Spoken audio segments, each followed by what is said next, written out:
কণ্ঠের আওয়াজ শোনা যায়। আল্লাহ রাসূল সাল্লাল্লাহু আলাইহি ওয়াসাল্লামের সাহাবী হযরত দাহিয়াতুল কলবি বলেন, বিবি সত্য কথা বলো, কার কান্নার আওয়াজ শোনা যায়? হযরত দাহিয়াতুল কলবি রাদিয়াল্লাহু তাআলা আনহু বলেন, বিবি রে বলো তো। এবার বিবি বলতে বাধ্য হলেন, স্বামী গো, তোমার একজন মেয়ে সন্তান হয়ে তুমি ব্যবসায় ছিলা, তোমার একজন মেয়ে সন্তান দুনিয়ার জমিনে আগমন করেছে, এত সুন্দর, এমন সুন্দর রমণী মেয়ে সন্তান। ও স্বামী, মেয়ের প্রতি আমার মায়া লেগেছে, আমি মেয়েটাকে হত্যা করি নাই। আমি মার দিলে মেয়েটাকে হত্যা করতে মন চায় নাই, আমি লুকিয়ে লুকিয়ে আমার মেয়েটাকে আমি রেখে দিলাম। সুবহানাল্লাহ। মার মেয়ের প্রতি কত মায়া দেখবেন। বাবার একরকম মায়া, কিন্তু মায়ের অন্যরকম মায়া সন্তানের প্রতি। আল্লাহ রাসূল বলেন, এর জন্য মার মর্যাদা সম্পর্কে রাসূল সাল্লাল্লাহু আলাইহি ওয়াসাল্লাম বলেন, মাকে 3 প্রকার মর্যাদা দেওয়া হয়েছে, বাবাকে 1 গুণ দেওয়া হয়েছে, কিন্তু মাকে 3 গুণ। বাবা কয় গুণ? বাবা 1 গুণ, মা 3 গুণ।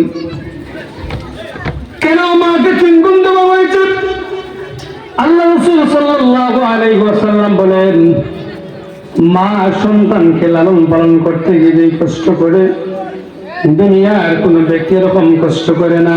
আমার মা বোনেরা, আল্লাহ রাসূল সাল্লাল্লাহু আলাইহি ওয়াসাল্লামকে মাদেরকে এই জন্য সম্মান দিয়েছেন। আল্লাহ রাসূল বলেন, আমি আমার মার গর্ভের ভিতরে ছিলাম, আমার মা যেভাবে আমাকে গর্ভের ভিতরে লালন পালন করেছে, গর্ভের ভিতরে নিয়েছে, এই গর্ভের ভিতরে নিয়েছে, আমার মা কত কষ্ট হয়েছে। এই মায়ের প্রসব বেদনা বলতে গিয়ে আমার নবীজি কান্না শুরু করে দিলেন। সাহাবীরা বলেন, ইয়া রাসূলুল্লাহ, ইয়া হাবিবাল্লাহ, নবীজি আপনি কাঁদেন কেন?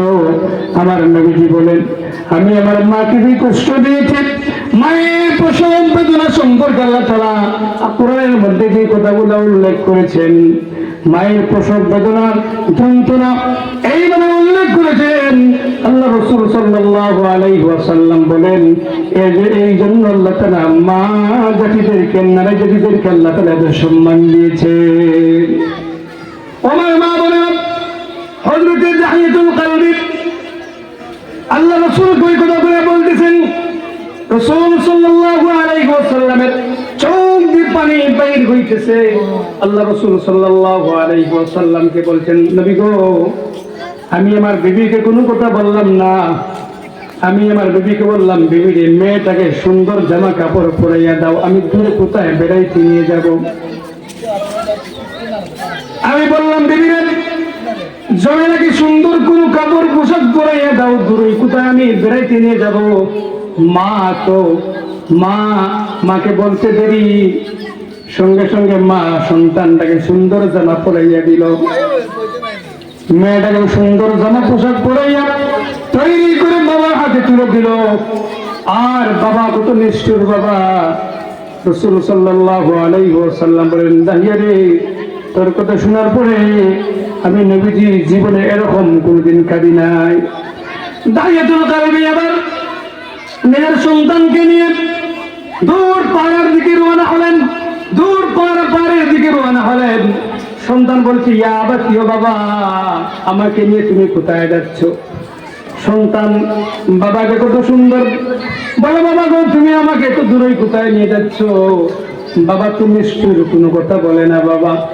হযরত দাহিয়াতুল কলবি বলেন, ইতিমধ্যে পাহাড়ের গভীর মধ্যবর্তী সময় আমি নিয়ে গেলাম, নিয়ে যাওয়ার পরে সঙ্গে করে একটা কুদাল নিয়েছি। কুদাল নিয়ে আমি যখন গর্ত খোঁড়া শুরু করলাম, আমি গর্ত করতেছি, এই গর্তের মাটি কাদায় আমার শরীর ভরে যাচ্ছে, আমার দাড়ি ভরে যাচ্ছে, আমার পোশাক ভরে যাচ্ছে। আমার মেয়ে বলতেছে, বাবা গো, ও বাবা, তোমার তো চেহারা সবগুলা নোংরা হয়ে যাচ্ছে ধুলে মাখিয়ে, বাবা গো, তোমার কাপড় নোংরা হয়ে যাচ্ছে। আমার মেয়ে কত সুন্দর করে আমার কাপড়টা, আমার দাড়িগুলা ঝেড়ে দিচ্ছি। আমার মেয়ে আমার কাপড়গুলা ময়লা হয়ে গেছে, কাপড়গুলা, চেহারা, দাড়িগুলা মেয়ে ঝেড়ে দিতেছে। আর বলছে, বাবা গো, কেন তুমি গাছ খুঁজো? গর্তর খোঁজার প্রয়োজন কেন তুমি গর্তে করতেছ? হযরত দাহিয়াতুল কলবি, ইয়া রাসূলুল্লাহ, ইয়া হাবিবাল্লাহ, নবীজি ওখানে নবীজি আমার মেয়ে আমার প্রতি কত মায়া দেখালো, দরদ দেখালো, কিন্তু আমি নিষ্ঠুর হয়ে গেছি। আমার মেয়ে বলে বাবা কেন করতে খুঁজো, আমার কাপড় গুলো ধীরে ধীরে দিচ্ছে, কিন্তু আমি দাহিয়াতুল কলবি, আমি বাবার অন্তরের মধ্যে একটু সন্তানের প্রতি মায়া জাগে নাই, মহব্বত জাগে নাই। আমি বলতে পারি না এবারে এই জায়গার মধ্যে তুলে নিয়ে আসছি তোকে জীবন্ত খবর দেওয়ার জন্য। আল্লাহ রাসূল বলেন দাহিয়া তুমি কি করেছো?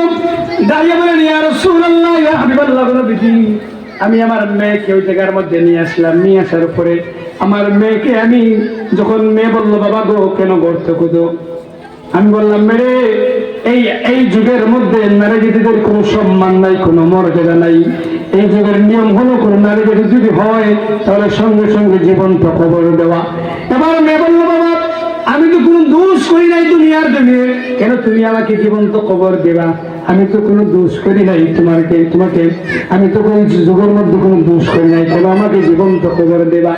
এবার বাবা নিষ্ঠুর বাবা মেয়ের কথা না শুনে মেয়ে বাবার পায়ের মধ্যে জড়িয়ে ধরছে, বাবা গো আমাকে তুমি হত্যা করো না, বাবা তুমি আমাকে ছেড়ে দাও, আমি অন্য কোথায় ছেড়ে যাব, জীবনে কোনোদিন তোমাকে বাবা বলে পরিচয় দিব না। আমার মা বোনেরা দেখুন তো মেয়ে বাবার পাওয়া দিয়ে বলতেছে বাবা আমি জীবনে তোমাকে বাবা বলে পরিচয় দিব না, তোমার রেখে তোমার বাড়িতে আমি যাবো না, আমি অন্য কোথায় চলে যাবো, বাবা গো তুমি আমাকে হত্যা করো না, তুমি আমাকে ছেড়ে দাও। হযরত দাহিয়া আমি বলেন ইয়া রাসূলুল্লাহ ইয়া হাবিবাল্লাহ, নবীজি মেয়ে আমার পাও ধরে এইভাবে জড়াইয়া ধরেছে আর বলতেছে বাবা তুমি আমাকে হত্যা করো না।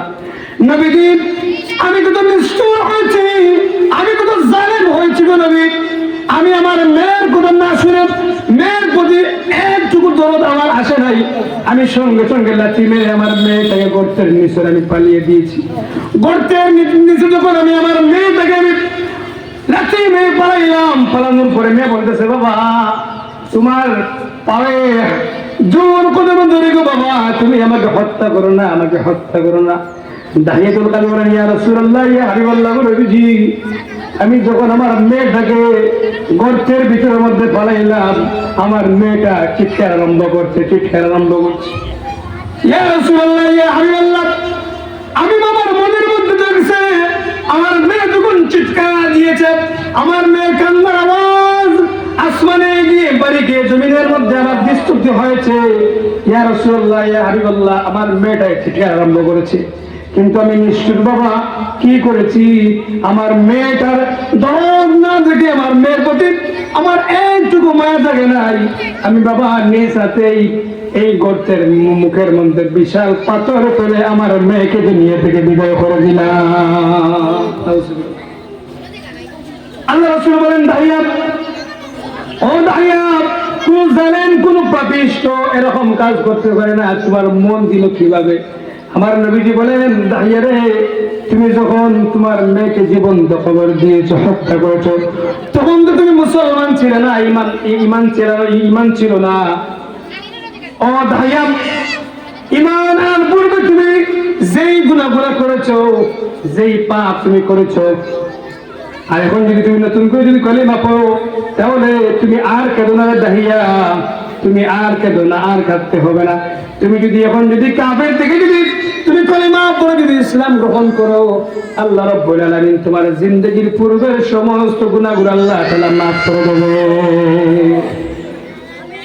ওমর মা বোনেরা আল্লাহ রাসূল সাল্লাল্লাহু আলাইহি ওয়াসাল্লাম এই নারীদেরকে যেই সম্মান দিয়েছেন, আইয়ামে জাহিলি যুগে নারীদেরকে জীবন্ত কবর দেওয়া হতো।